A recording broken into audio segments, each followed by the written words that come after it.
Everything you're going to buy, think about it. If you don't need it, don't get it. I would definitely say utilise your freezer. I expected it to be a little bit worse. I'm not really good with money, to be honest with you.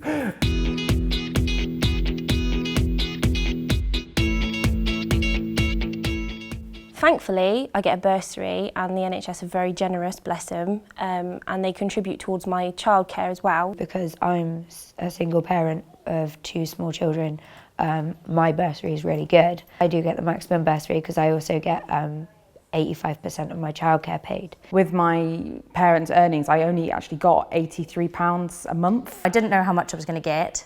At first it said anything from sort of £1,000 a year, and I thought, well, that's not great. So I looked into the loan you can get as well.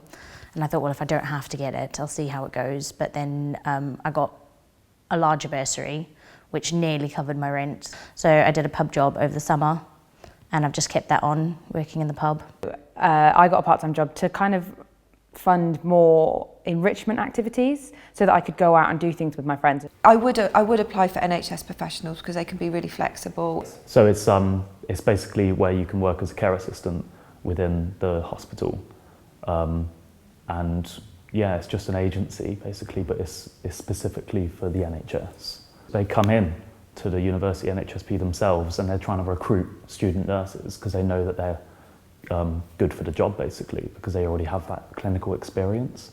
I think I worked 7 hours a week, which was quite good actually. That worked out so that it didn't interfere with nursing too much. I budgeted really conservatively at the beginning, to the detriment of other things, and it's just creating a balance. I'd be like, oh, I'm not going out at all because I can't afford it, and actually I didn't need to budget as much as I did. I also, during the summer before I started, I had 2 jobs and I built up quite a lot of savings, and so because I knew that I had that safety net there, I haven't had to be sort of as careful. The best thing you can do is bulk buy mints or things like that when they're on offer, freeze up little portion packs, and then you can take those into placement and you can have those for dinner rather than just eating rubbish at work and not filling yourself with up, or spending like a fortune in the hospital canteens.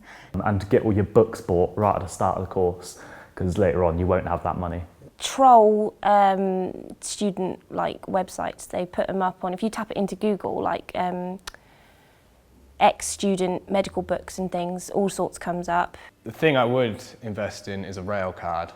I applied for the overdraft as soon as I started, which I'm sure most people do, and some banks do offer a rail card for like 5 years. I did apply for the student card and I used it all the time, so that's a really good thing to have. The first year I had an US card, and to be fair, the only place I ever used it was the co-op, because you get 12% off your food shop. And the other reason I got it was for Spotify to start with, because you get a half price membership.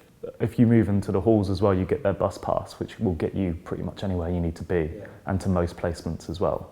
And even when I wasn't living in halls, I bought it because I think it's a good deal. I think the NHS discounts, there's such an abundance of them that you can almost get overwhelmed by how much stuff you can get off, really.